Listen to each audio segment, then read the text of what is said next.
Roger Elvik, founder of what has come to be known as the redemption process.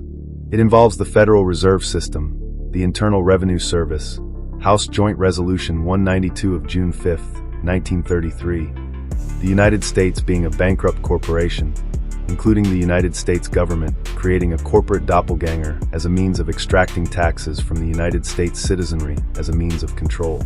Artificial intelligence, Wikipedia, YouTubers with their videos still up all speak about him and his theory with palatable hostility and bias. This tells us he was onto something.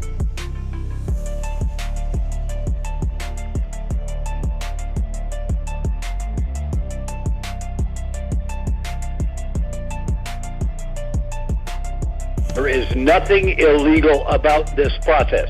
You are using your personal property, whether they like it or not. Have you noticed the red CUSIP numbers on the bottom? CUSIP is the acronym for Committee on Uniform Security Identification Procedures, a committee of the American Bankers Association. A CUSIP number is used to identify a financial asset or bond. This bond is a security note on the New York Stock Exchange. Why?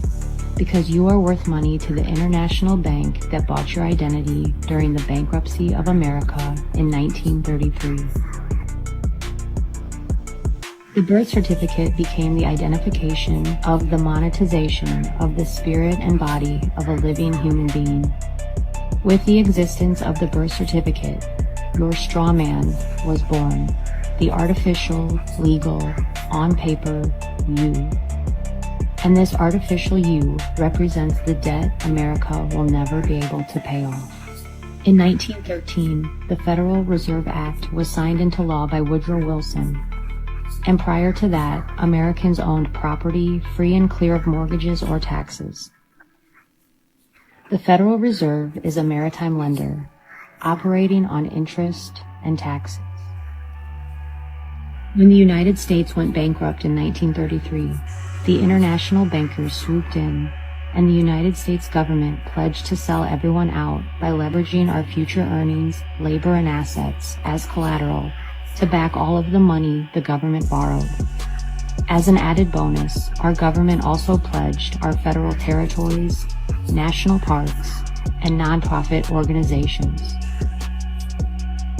And because of this power play by the international bankers in 1933, London still runs and owns the United States.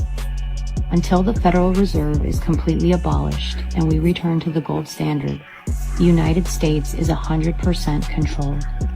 Do not fool yourself to think otherwise. So back to the straw man. The straw man is your legal persona. It is the name on your birth certificate, displayed in all capital letters. Capital equals money. Your marriage license, your car title, your health insurance, the list goes on. Your straw man exists to confuse you into thinking that you actually own everything you buy. The straw man is the artificial you, and if the artificial you fails to make a payment, the powers that be can take your car, shut off your energy, your cable, turn off your water, and even take your child away. When your child is born, the minute you sign their birth certificate, they become a ward of the state. The U.S. government creates bank accounts referred to as U.S. Treasury direct accounts for each citizen at birth, tied to their birth certificate, which can be accessed to pay debts or make purchases. Elvik and others explain that individuals could access these accounts by filing specific paperwork, such as financial documents like bills of exchange, site drafts, or promissory bonds, often using IRS forms or Uniform Commercial Code filings. We all knew that under NASARA, every citizen was going to get a prosperity package, right? Where were they going to get the money from to fund your prosperity package?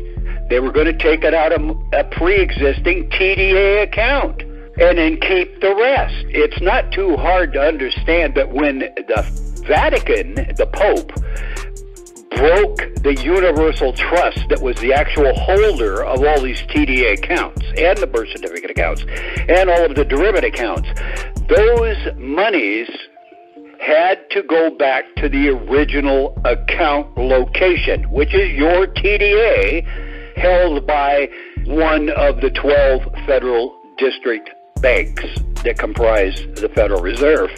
There are some people who figured out a way to do it in the courts or through the use of the courts or by the agreement with the courts. And those people that figured out how to do it were told, how about if we just give you $300 or $400 million and you sign an NDA and a hush agreement and walk away and never talk about this again? Wow. It's been done. It's been researched. It's been read about. It's been talked about. It's been written about.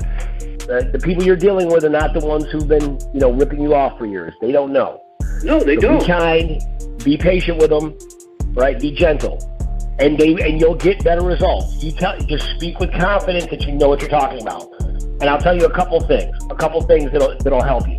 One, when you have a debt that you cannot pay to a bank, the debt will go to collections.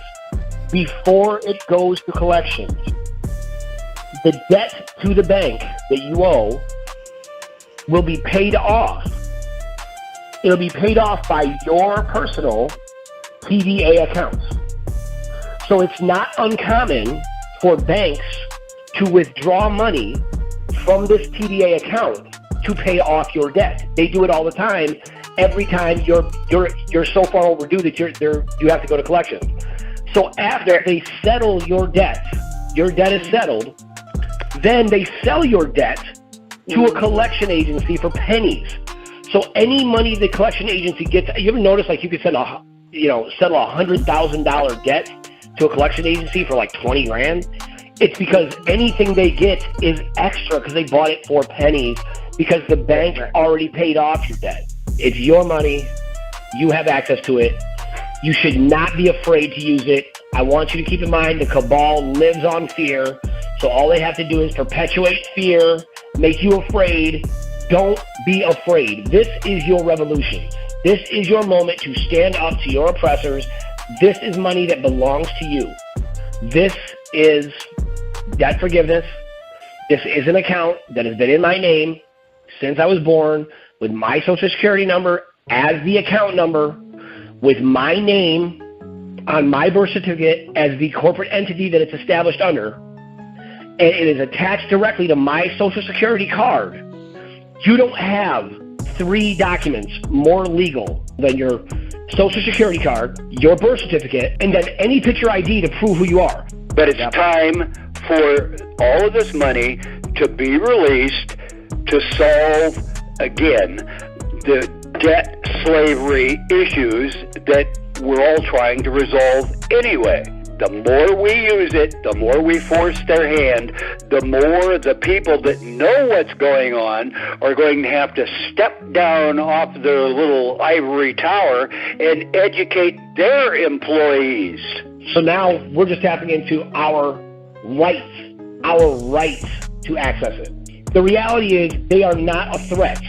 We are a greater threat. It's a greater risk not to let us do this than it is to let us do this. It's a greater risk not to let the RV go than it is to let it go. And that's the mentality we have to embrace if we're going to change the tide, to change the energy.